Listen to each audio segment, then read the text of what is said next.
Tout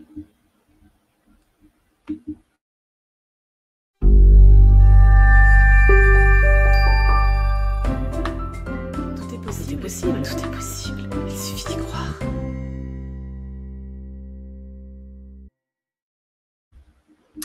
Hello, hello et bienvenue sur cette chaîne. Je me présente pour les personnes qui me découvrent aujourd'hui. Je me nomme Chantal Blanchouin-Groyer. Je suis accompagnatrice dans la connaissance de soi, car j'ai compris que la connaissance de soi était une des clés pour se sentir mieux avec soi-même et avec les autres. Alors, si toi aussi tu es dans cette recherche-là, eh bien, je t'invite à explorer mon site pour découvrir mes propositions.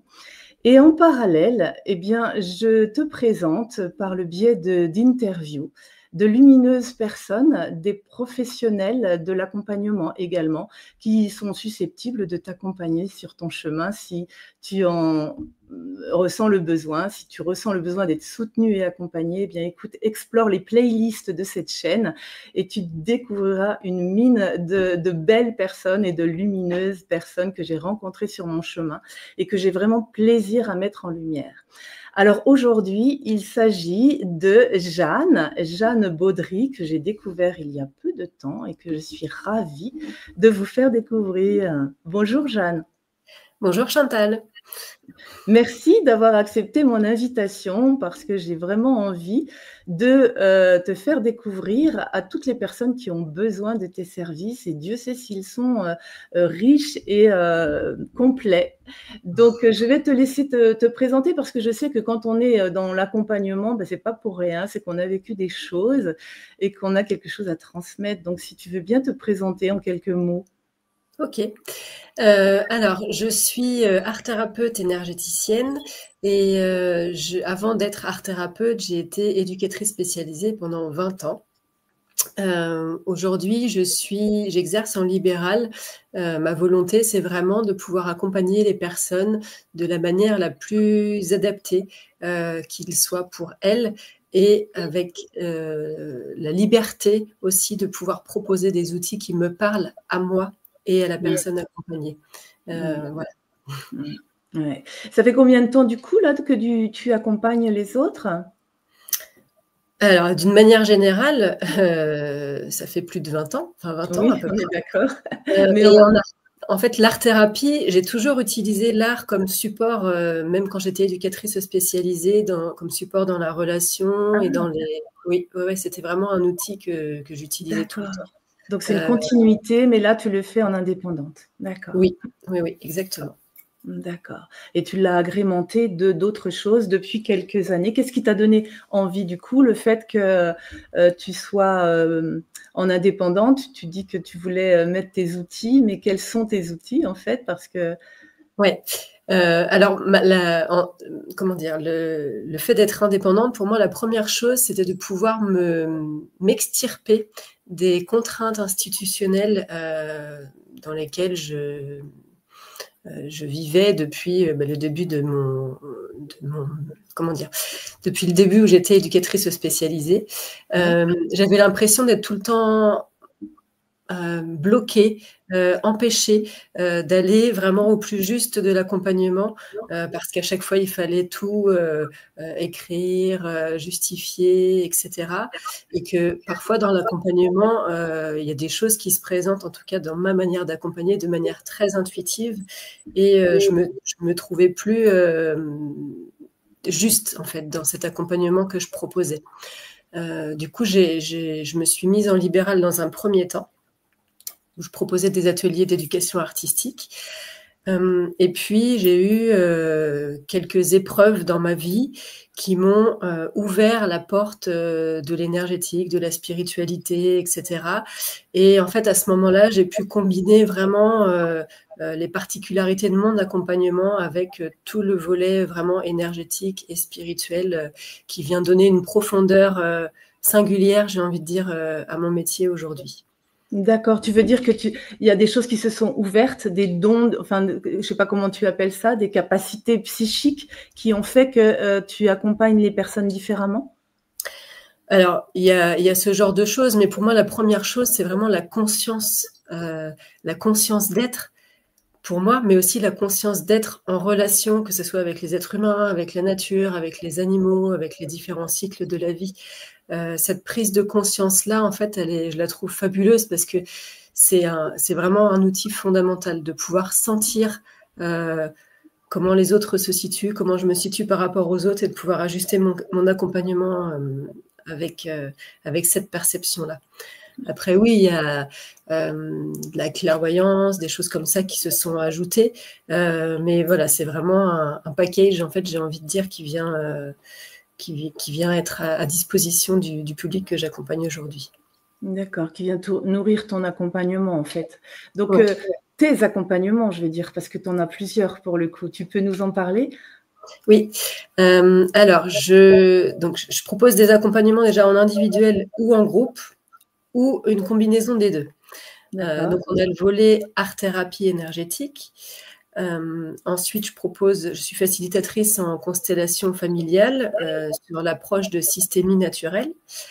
Je facilite également des cercles de femmes guidés par les 13 mères originelles.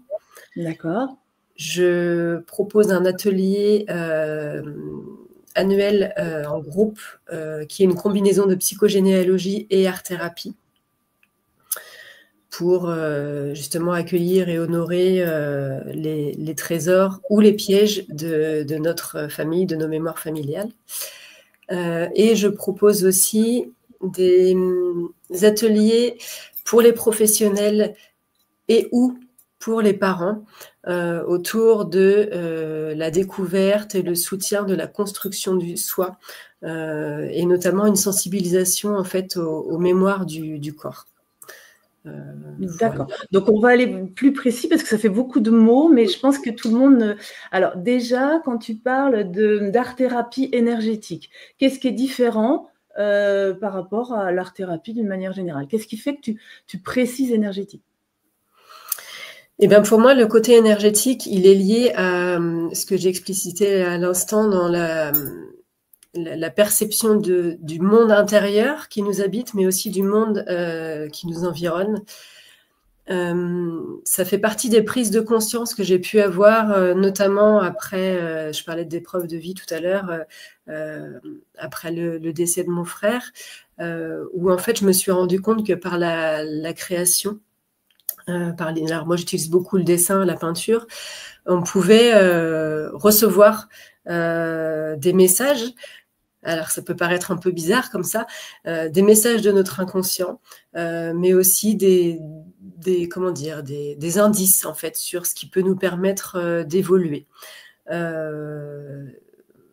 Donc, le côté énergétique, pour moi, en art-thérapie, c'est vraiment ça. C'est le point de… comment dirais-je je trouve pas mon mot, mais le lien entre l'intérieur et l'extérieur. Voilà, du coup, ça passe au travers de ce qu'on crée. C'est un message qui se révèle au travers de ce qu'on crée. Oui, exactement. Ça, voilà. Mais est-ce que c'est pas ça l'art-thérapie d'une manière générale? Alors, il y a l'art-thérapie en général. Peut-être que je pourrais donner des exemples, ce serait plus facile à comprendre. Dans le cursus psychogénéalogie et art-thérapie, par exemple, que je propose, déjà pour pouvoir en profiter, on n'est pas obligé de connaître les détails de son arbre généalogique. Admettons qu'on ait été adopté, qu'on n'ait aucune information sur qui sont nos parents, dans quel pays ils sont nés, les dates de naissance, etc. On peut quand même faire ce travail-là. Et en fait, le côté énergétique, là, il vient nous guider dans des créations. Alors, on fixe une intention, par exemple.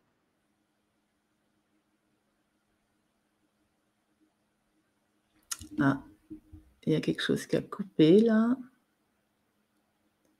Jeanne? Je suis là.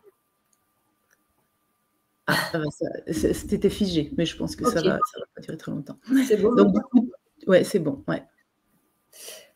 Oui, donc du coup, on fixe une intention préliminaire au travail en art-thérapie et via le processus de création, on va recevoir des informations en lien avec, donc là, si on parle d'un ancêtre, avec cet ancêtre qu'on n'a peut-être jamais connu, jamais rencontré, on ne sait même pas comment il s'appelle, mais il vient nous donner des clés de développement et d'ouverture, en fait, à travers la création.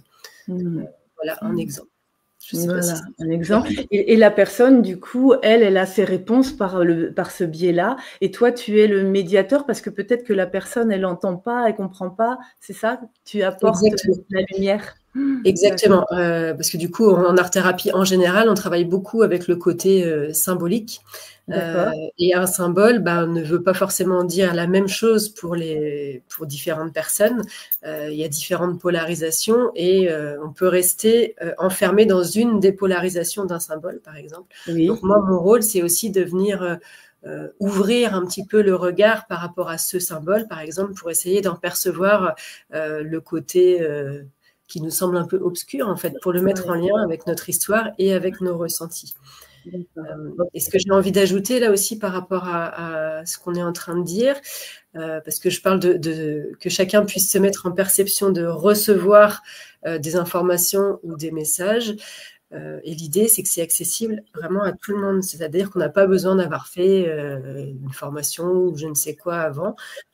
Toute personne est en capacité de pouvoir se mettre en état de recevoir et de créer l'information. Oui, tout à fait. On n'a pas besoin de savoir dessiner, on n'a pas besoin de savoir faire de la, je ne sais pas par quel biais, de la peinture ou des choses comme ça que tu fais par rapport à cette art-thérapie, à plusieurs médiums, j'imagine. Exactement, ouais. Moi, j'utilise différents médiums et oui, c'est important ce que tu dis, puisque ce qui compte, c'est pas… Alors, parfois, le résultat est important. Là, dans l'exemple que je donnais, par exemple, si on fonctionne avec du collage ou des choses comme ça, il y a des symboles qui vont apparaître. Mais d'autres fois, alors que je travaille aussi beaucoup avec l'argile, par exemple, ça va être le processus créatif qui est important. C'est-à-dire tout ce qui vient se mettre en œuvre pendant qu'on crée. Ça peut être des émotions qui nous traversent, des souvenirs qui émergent, enfin voilà, différentes choses, des blocages dans le corps. Et c'est là aussi que la matière, elle se trouve dans notre corps au moment de la création. Oui, tout se révèle au travers de… ça se manifeste quoi, au travers de la séance. Exactement, oui. D'accord. Donc ça, c'est l'art-thérapie. Tu as parlé de la psychogénéalogie associée à l'art-thérapie, donc je pense que c'est étroitement lié. Tout à fait. Les deux. Les deux sont liés et alors c'est aussi une articulation que je fais avec les constellations familiales dans ce processus-là. Donc on a des exercices vraiment d'art-thérapie énergétique en lien avec la psychogénéalogie et puis des fois des mises en mouvement dans le groupe sans utiliser l'art-thérapie mais simplement les constellations familiales pour venir explorer une autre facette à un moment du process pour comprendre un petit peu tout ce qui se passe dans notre système. Oui, d'accord. Donc en fait, ça peut être un accompagnement dans la continuité avec toutes ces pratiques.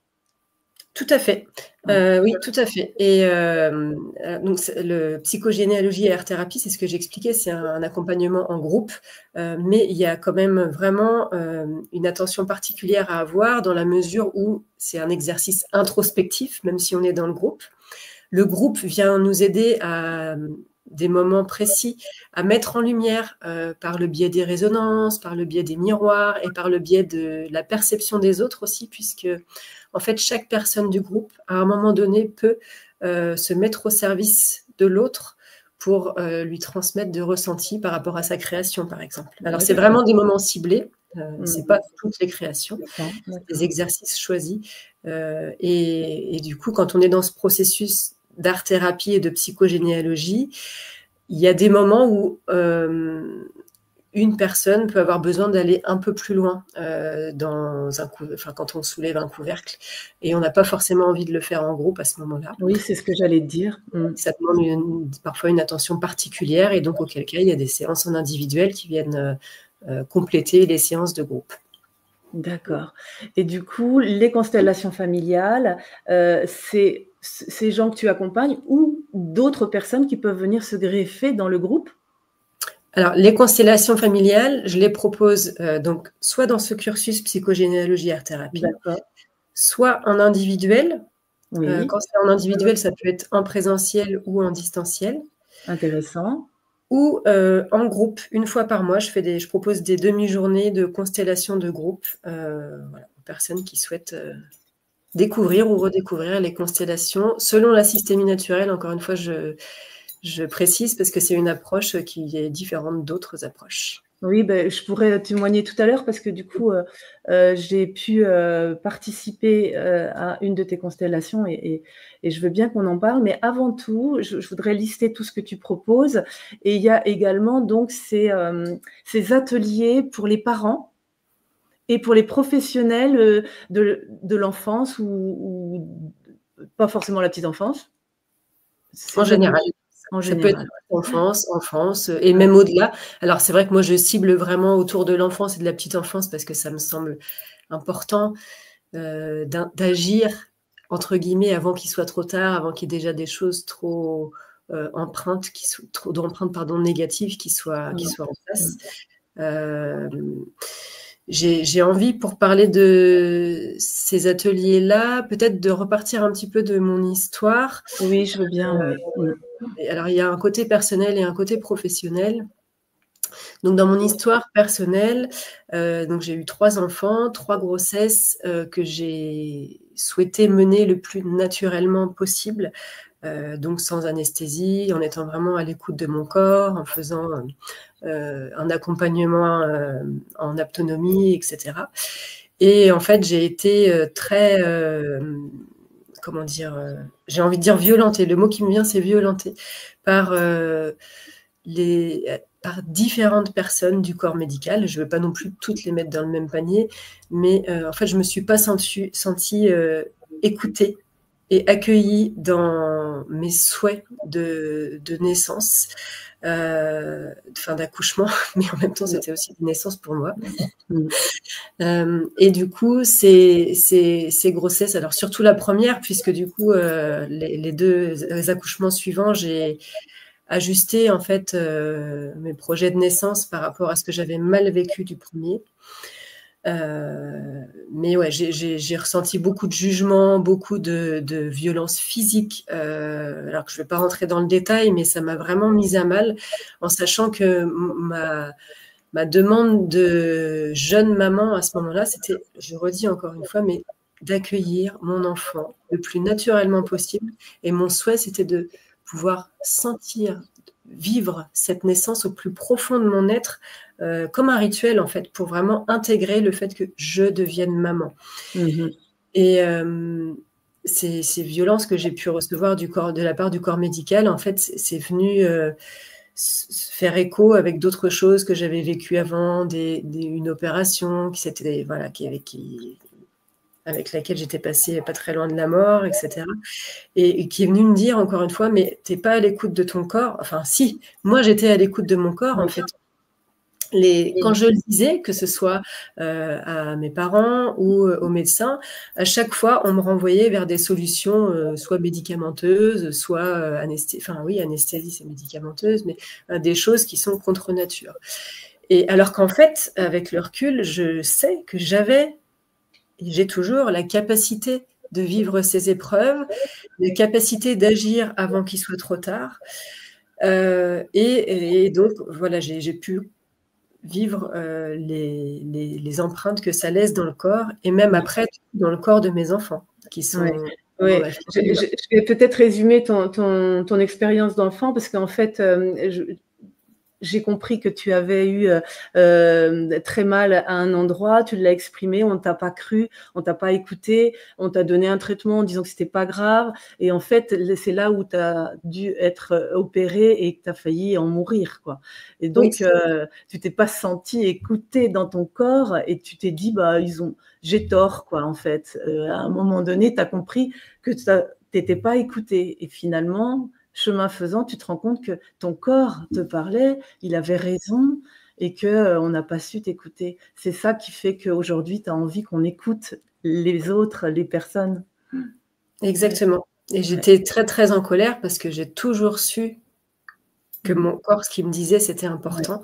Ouais. Et à chaque fois, quand c'était balayé, que ce soit par les médecins ou autres, en fait, j'avais l'impression presque de les déranger ou de faire quelque chose de mal, alors que j'étais juste en train de dire j'ai besoin d'être entendue, en fait. Et mon corps avait besoin d'être entendu.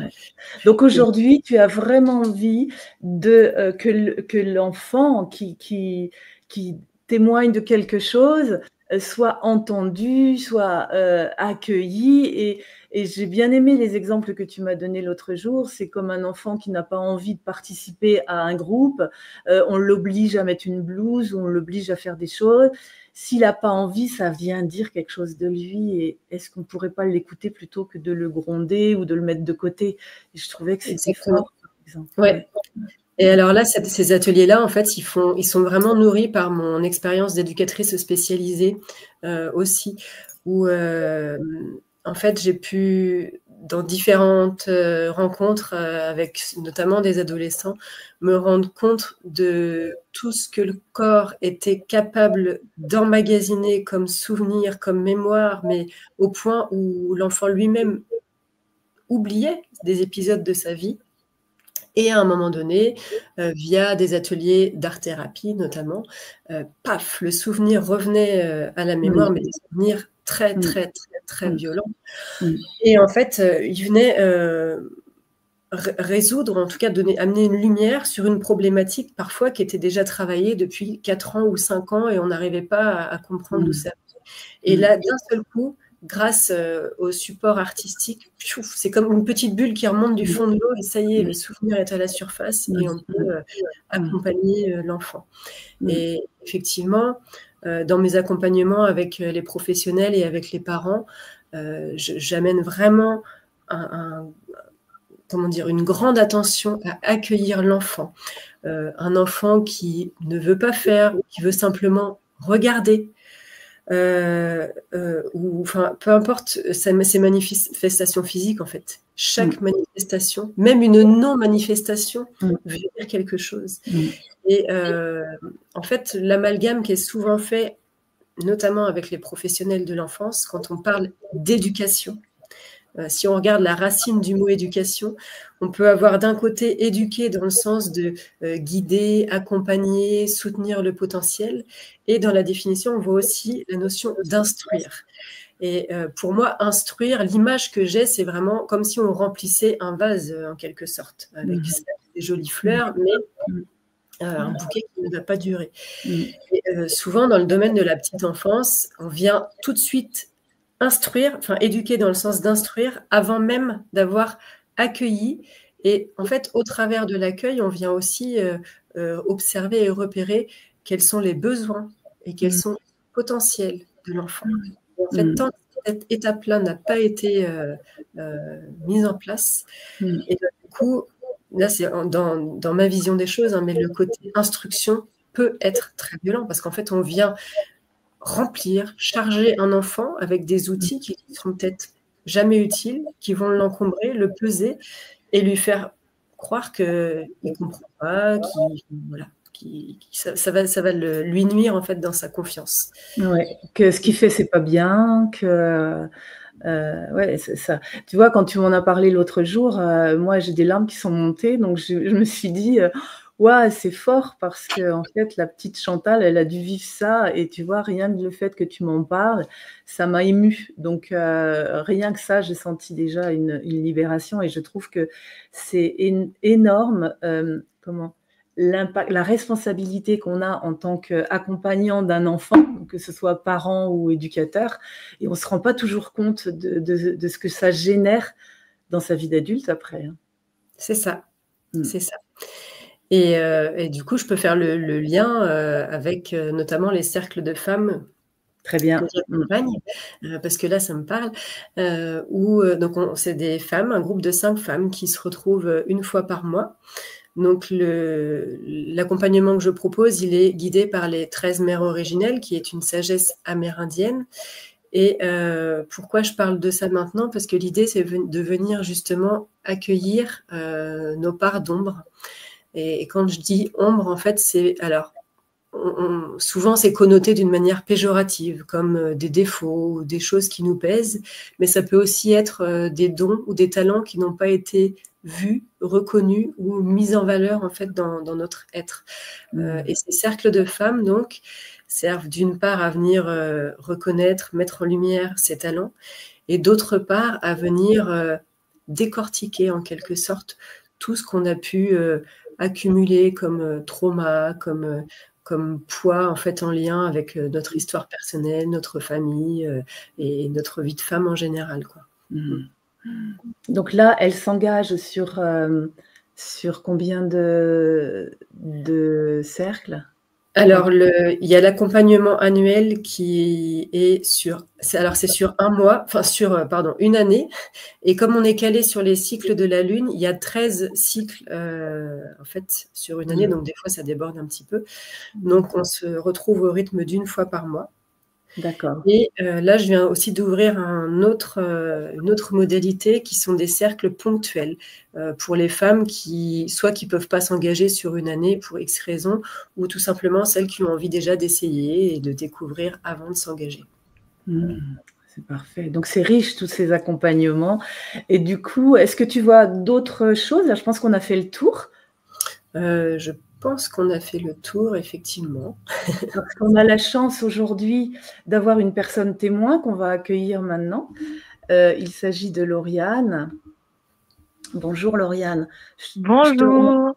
Je te remercie vraiment sincèrement d'être là aujourd'hui pour Jeanne, parce que tu as expérimenté ces accompagnements et tu as à cœur d'en parler, de témoigner de ce que ça t'a apporté, et je te laisse te présenter en quelques mots et dire qu'est-ce qui a fait que tu es venue vers Jeanne et qu'est-ce qui en ressort. Alors oui, moi la rencontre avec Jeanne, elle a été vraiment transformatrice. C'est vraiment chouette, parce que déjà sur plusieurs aspects en fait. Parce que professionnellement, je suis community manager, donc je m'occupe des réseaux sociaux pour les entreprises. Donc vous allez me dire à la base avec l'art-thérapie, ça n'a rien à voir. Et en fait, au fur et à mesure des séances, j'ai appris à me connecter à mon ressenti, à faire confiance et à me rendre compte, quand on parlait de dons cachés ou de choses comme ça, à me rendre compte qu'en fait, je captais énormément. Et c'est des choses où j'arrivais pas jusqu'à présent à me faire confiance, et au fur et à mesure de l'art-thérapie, on vient se connecter vraiment à cette part intérieure. On fait confiance en fait à ce qui vient. J'ai appris avec Jeanne à vraiment accueillir ses ressentis en toute sécurité. Et ça déjà, ça a été une porte ouverte je venais pas la voir pour ça. Et ça a été vraiment une chose magnifique qui s'est ouverte en moi. Donc ça, vraiment chouette. Et après, ça a été tout le travail, beaucoup au niveau de la psychogénéalogie. Je suis le cursus de Jeanne. Donc, une fois par semaine, on a des ateliers en groupe. Et ça m'a aidé à avoir un éclairage, mais totalement différent sur ma famille. Sur les relations qui s'y jouent. Comme tu parlais aussi tout à l'heure par rapport à l'enfant et aux parents, tu sais, le relationnel dans l'éducation qu'on peut avoir. En fait, il y a plein de schémas, moi, qui m'ont sauté aux yeux et que j'avais jamais vu, en fait. Et tu vis dedans, en fait, ça fait tellement partie de ta famille que tu as l'impression que c'est à l'intérieur de toi, que c'est la vérité. Et là, avec Jeanne, on apprend à voir que non, en fait, c'est une vérité qu'on nous a donnée, qu'on nous a fait même porter. Tu vois, c'est même le mot qui me vient. Vraiment, on nous a fait porter des choses. Et avec le cursus, on a vraiment ce recul de dire, waouh, en fait, j'ai le choix de me dire, ça, c'est ce qu'on m'a donné. Est-ce que je garde? Est-ce que je garde pas? Est-ce que je transforme? Et tout ça, tu le fais d'une façon assez douce, parce qu'à travers l'art-thérapie, c'est des messages qui viennent que limite tu contrôles pas, en fait. Ben oui. Et donc ça t'ouvre des choses. J'avais fait d'autres choses à côté parce que pour la petite histoire, moi aussi j'ai eu des épreuves de la vie. J'ai eu un grave accident qui m'a ouvert pas mal de connexions. Donc j'ai essayé pas mal de choses. Et ce que j'ai vraiment aimé avec Jeanne, c'est le côté où en fait on réfléchit pas, c'est le corps qui parle. C'est ton inconscient qui parle, et ce qui vient, c'est ce qui est juste. C'est pas forcément ce que tu as envie d'entendre, mais c'est ce qui est juste, et c'est ce que tu as besoin au moment où ça tombe. Et ça, pour moi, ça a été extraordinaire. J'ai fait aussi des constellations familiales, c'est aussi dans le cursus en psychogénéalogie. Et là, pareil, à chaque fois, je venais avec une idée en tête de me dire, je vais travailler sur ça, ça, ça. Et au final, il y a quelque chose qui fait que comme je me sentais accueillie et que je me sentais un peu bercée par l'énergie du groupe et puis l'énergie de Jeanne qui est hyper bienveillante et qui est hyper sécure, qui nous laisse la place de nous exprimer, ben, en fait, il y avait toujours des choses qui venaient et qui étaient justes. Donc ça va être le relationnel avec, ma famille, ça va être des parts à l'intérieur de moi que je ne voulais pas voir. On me disait des parts d'ombre que je voulais rejeter en disant: «Bah, faut vite que je m'en débarrasse». Mais finalement non, il y a des trésors derrière tout ça. Et ça, Jeanne, elle m'a appris à accueillir des choses, on peut dire c'est des défauts ou c'est des choses pas belles. Bah non, en fait, elles ont aussi des choses à nous apporter. Donc j'ai pris confiance en moi, dans mon travail. J'ai pris confiance en mes ressentis, mon relationnel dans ma famille a changé, dans ma vie de couple et je suis jeune maman et en fait, mon relationnel à ma fille aussi a énormément changé. Parce que j'ai pas envie non plus de répercuter tous les schémas que moi j'ai récupérés. Maintenant que j'arrive à les voir, maintenant que grâce à Jeanne, j'en ai conscience, ben, en fait, je peux choisir si oui ou non, j'ai envie de continuer à aller dans ce sens-là, ou au contraire à transformer ce qu'on m'a donné pour faire quelque chose de beaucoup plus beau, quoi. Et tout ça, ça a été fait avec beaucoup de douceur et vraiment ce côté accueil de ce qui vient et qui est juste. Même si moi, j'arrive pas à le voir. Pour moi, c'est ça aussi l'art-thérapie, ça met des choses, en lumière que le cerveau est incapable de voir. C'est beaucoup plus profond ce qui ressort et ça, moi, j'ai trouvé ça génial. Oh bravo, quel beau témoignage. Merci Lauriane. Écoute, j'ai des frissons partout, c'est chouette. Et du coup, moi je vais revenir aussi par rapport à la constellation qu'on a vécue ensemble, Lauriane. Ouais, moi, c'était j'en ai génial. fait pas mal, des constellations et j'ai trouvé que je me suis sentie vraiment en sécurité. Parce que les constellations, il faut savoir que des fois, il y a des choses qui se manifestent qui sont pour moi, j'utilise le mot violent, c'est peut-être un violent mot, mais je trouve que des fois, ça me percute, quoi. Et là, j'ai pas du tout ressenti ça. Et d'autant que j'ai apprécié ta façon, Jeanne, de t'adapter, parce qu'on a fait 3 constellations et les 3 constellations étaient totalement différentes, c'est-à-dire qu'à un moment donné, la personne constellée, elle est témoin et elle observe ce qui se passe. D'autres fois, eh ben, c'est mieux qu'elle soit partie intégrante du jeu. Enfin, j'ai trouvé ça super que tu écoutes ton ressenti en fonction de ce qui émane de la personne et qu'on se sent vraiment accompagné, porté, etc. Et pour mon témoignage, ce que j'ai apprécié, c'est que dans les autres constellations familiales, quand je dois jouer un rôle, j'ai un mental très fort et du coup, je ne sais jamais si c'est le mental ou si c'est… Alors, je suis là en train de me dire, attends, c'est mon mental, c'est ce que je ressens.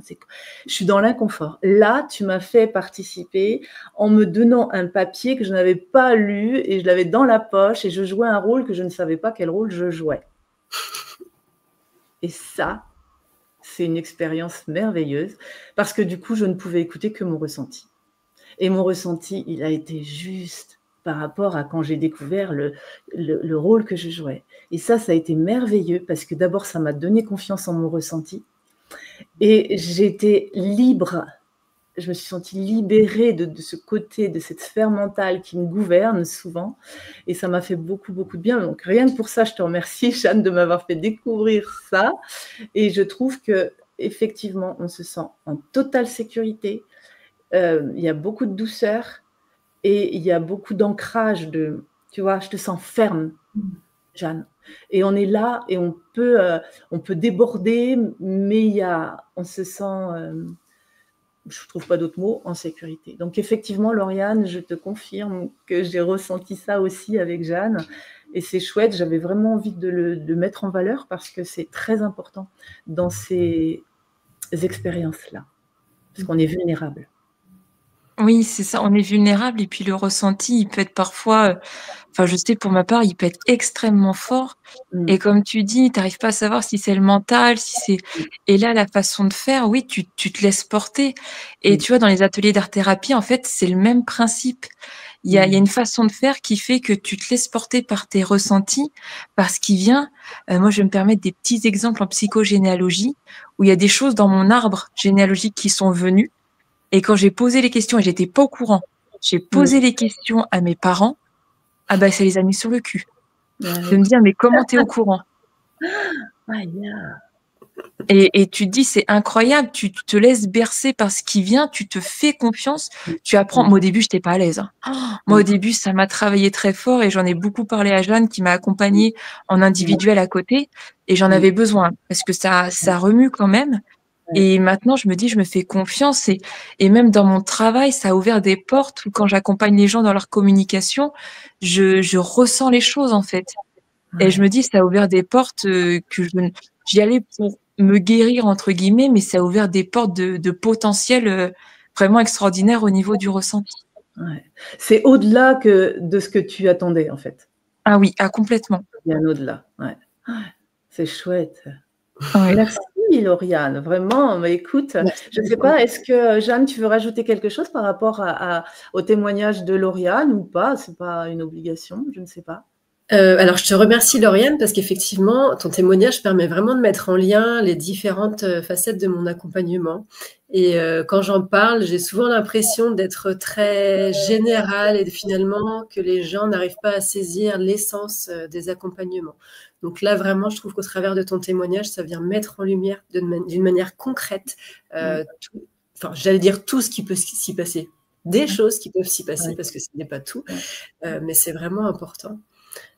Et ça fait le lien, je trouve, avec les accompagnements que je propose, que ce soit pour les enfants, pour les adultes, pour les femmes, pour les professionnels, pour les parents.